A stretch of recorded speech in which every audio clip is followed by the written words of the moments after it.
Welcome to Murder in the Mitten, a historical Michigan true crime podcast. I'm your host, Laura, and in today's episode, we're headed to Grand Rapids in 1902. When a woman was found on fire in her own home with her husband in the same room, was it an accident or was it murder? On February 24th, 1902, it was reported in the Grand Rapids Press that on Saturday, the 22nd, while carrying a lamp from one room to the other in an intoxicated condition, Mrs. Nellie Leet, 44 years old, fell on the ground in her Grand Rapids home. The lamp was overturned and exploded, setting fire to her clothing, and she was burned to death while her husband, William Leet, 56 years old, lay sick on a bed in the same room, unable to move himself or protect his wife.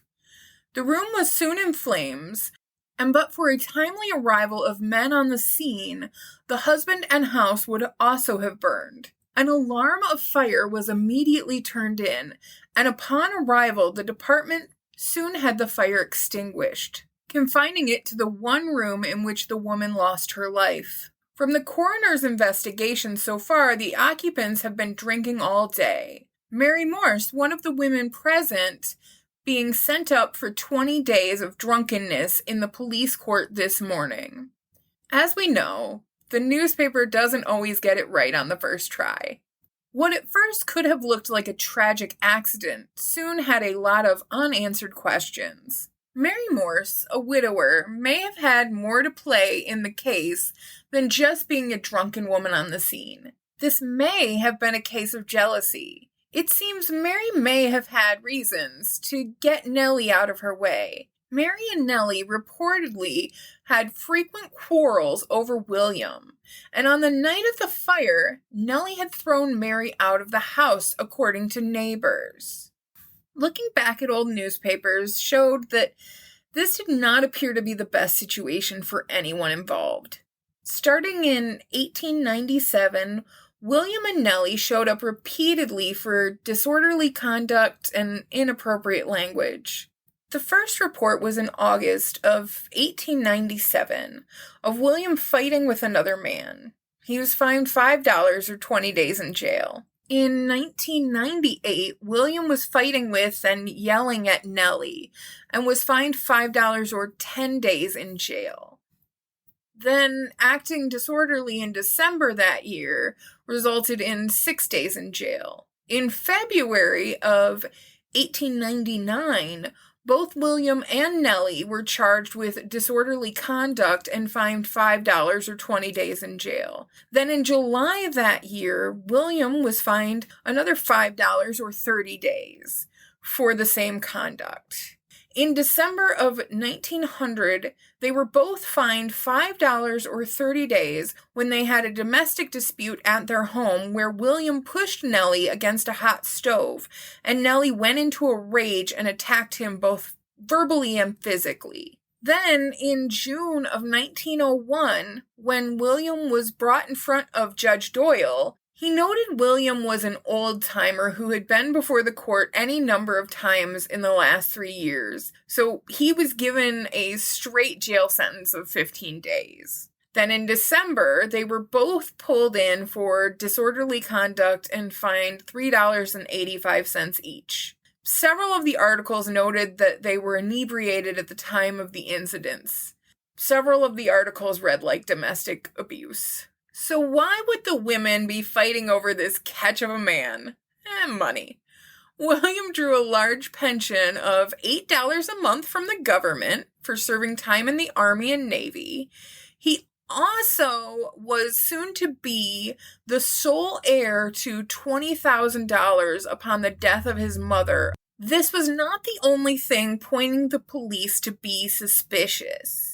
Coroner Wright said the body was saturated with kerosene and a blow on the breast was inflicted before the burning. There were also rumors going around the neighborhood that this was murder. When the nature of a death is in question, a coroner's jury is held to determine the cause of death. Pretty quickly, it was confirmed that there was sufficient evidence, and the coroner's jury returned a verdict that Nellie Leet was murdered, and recommended that warrants be issued for William Leet and Mary Morse. Before the warrants were issued, prosecuting attorney Brown wanted to review all of the information and told the papers on February 27th that I shall probably not issue the warrants until tomorrow, as I desire to talk with the witnesses in the case and make a further investigation.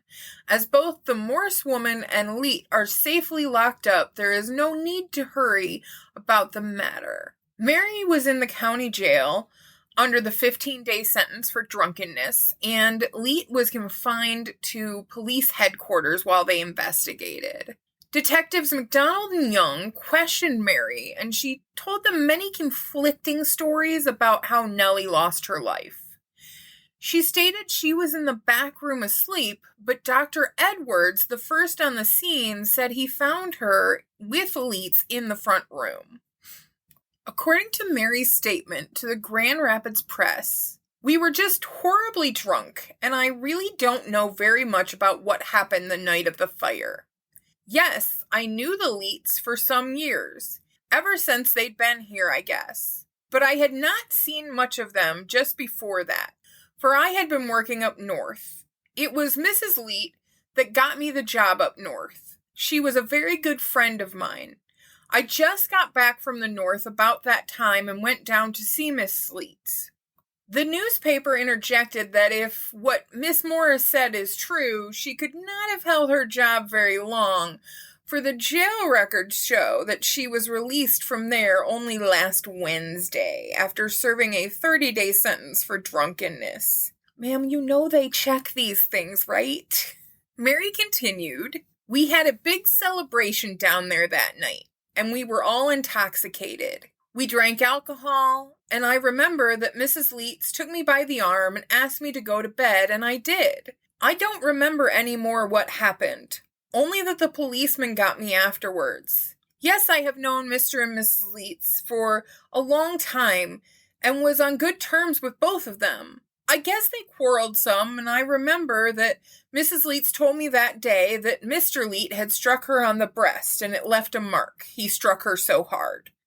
I remember that Mrs. Leet sent for a doctor for Mr. Leet that night, too. No, I don't know what doctor, and I don't know whether he came, because I laid down when Mrs. Leet asked me to. There was no one there but the three of us that I know of. When William talked to the press about Mary, he said that his wife had often thrown her out of the house, but he had never done so. But when Mary talked to the coroner's jury, she stated that she had never been ordered out of the Leet's home except by Mr. Leet's, and that Mrs. Leet was always good and kind and acted like a mother to her. On March 1st, warrants were issued for the charge of murder for William and Mary. When they were arraigned in police court, the defendants looked careworn and crestfallen. Mary had been before Judge Doyle many times before and had never shown any signs of remorse or regret. Her normal demeanor in this situation was defiant, but on that day she sat with her head bowed down. It was commented that the realization of the crime she was charged with seemed to weigh on her, and her hitherto reckless spirit was not visible. On March 7th, the examination of the defendants began. 16 witnesses were called, beginning with Dr. Edwards, who was first on the scene the night of the fire. He testified as to the condition of the house and where the defendants were when he arrived. He'd been called to attend to William Leet, but upon arrival found the building on fire. He found Mary and William together, while Nellie was found burning on the floor. He also testified to the bruised condition of Nellie's chest and neck, stating that she was either choked or dealt a hard blow. There were 2 separate blood clots, one on the chest and the other on the neck. The strike to the chest had been hard enough to bruise the flesh to the bone. Another witness noted that there had been a gallon of kerosene oil purchased that morning, and the can was found empty by firemen upon arrival. The only explanation given as to where the contents of the can were was the fact that one small lamp had been filled. The prosecution believed the oil was poured on an unconscious Nellie and that one of the defendants lit her on fire. It was also noted that the doorway where the body was first discovered was aflame, but the carpet and floor in the vicinity were not. Maybelle Foster testified she sent a boy to the Leet house 20 minutes before the fire, and that at the time Mary and William were not drunk. She was also the one who sold them the gallon of oil the day of the fire. Detectives William and MacDonald presented a diagram of the interior of the house that was used significantly throughout the trial. When Detective MacDonald testified, he discussed William's explanation for how the big spot of oil came to be on the floor.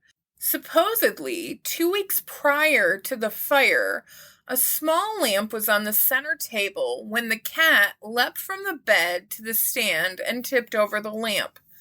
The lamp broke and the contents soaked the carpet. Sir, do not blame the poor cat. On May 8th, the trial finally went to court. The trials were separated and William was tried first. Both Dr. Edwards and Dr. Wright took the stand and shared their findings that Nellie was choked to death based on the bruising and the position of the cords and tissues of her throat.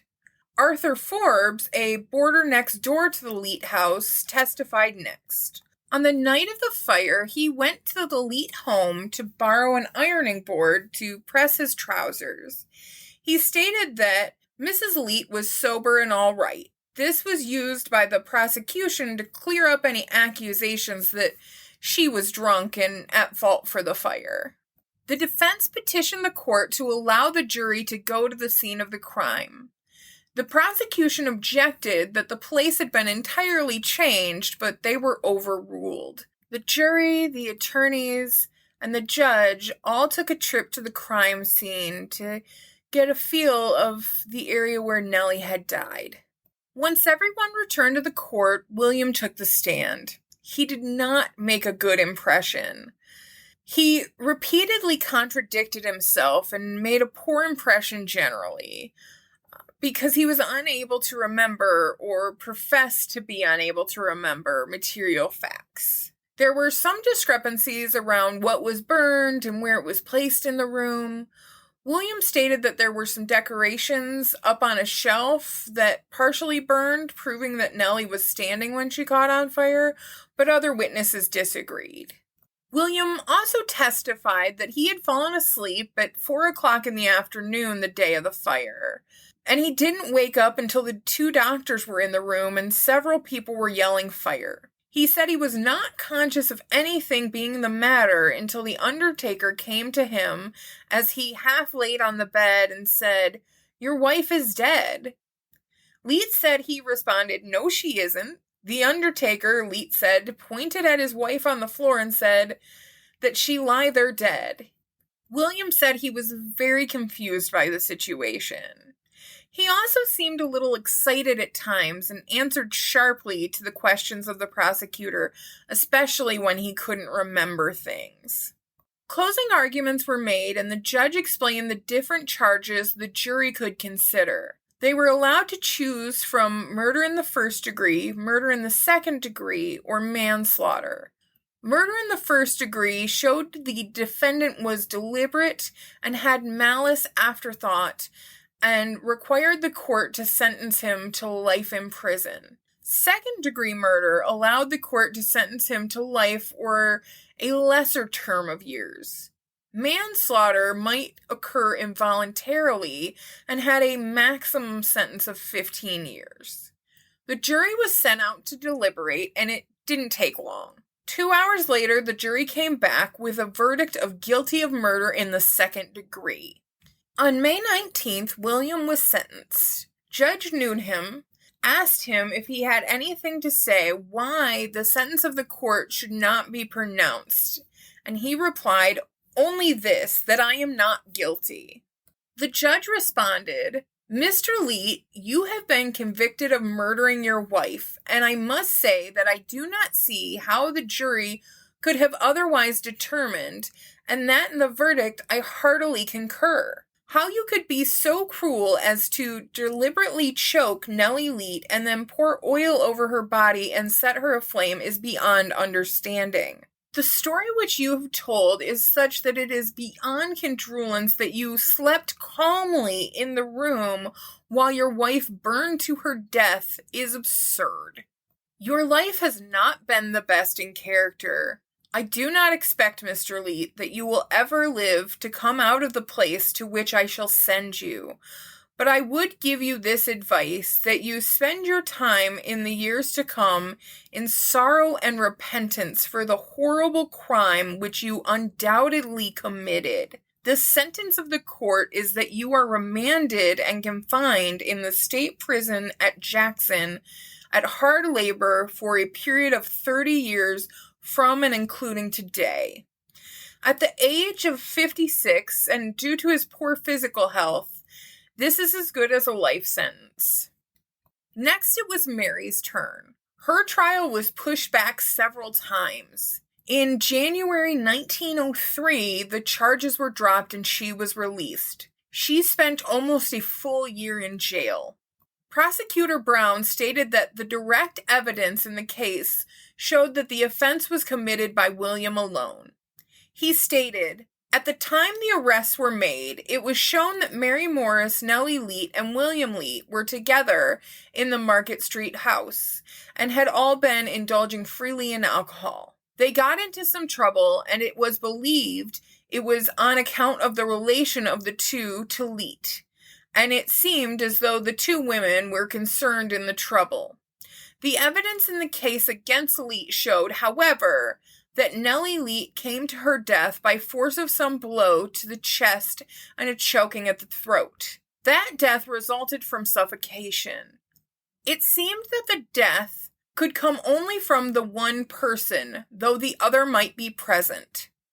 At the time, Mrs. Morris testified that Leet was the offender, and she has not since that time said anything implicating herself, and I have not been able to secure any new testimony. Should we go to trial on the theory on which the first trial was held, presumption is the innocence of Mrs. Morris would be established. While I am satisfied that she was present, I am also satisfied that the first theory was the correct theory, and in that I am agreed with by some of the members of the jury in the Leet case. They say it was on the theory that Leet himself did the killing that he was found guilty. For this reason, I am now moving to nolle pros the case. Judge Newham stated that he agreed with the prosecutor that should the people go ahead with the case, it would be doubtful whether the defendant could be found guilty, and that there would be the expense to the county of the trial and the inconvenience to the defendant caused needlessly. He ordered her discharged. This is a sad story about substance abuse and domestic violence. Sadly, Nellie was in a toxic situation she couldn't get out of. Luckily, William's plan didn't work, and she got the justice that she deserved. Thank you for listening to Murder in the Mitten, a historical Michigan true crime podcast. I hope you all enjoyed this story, and I look forward to learning more about my state's true crime history with you next time.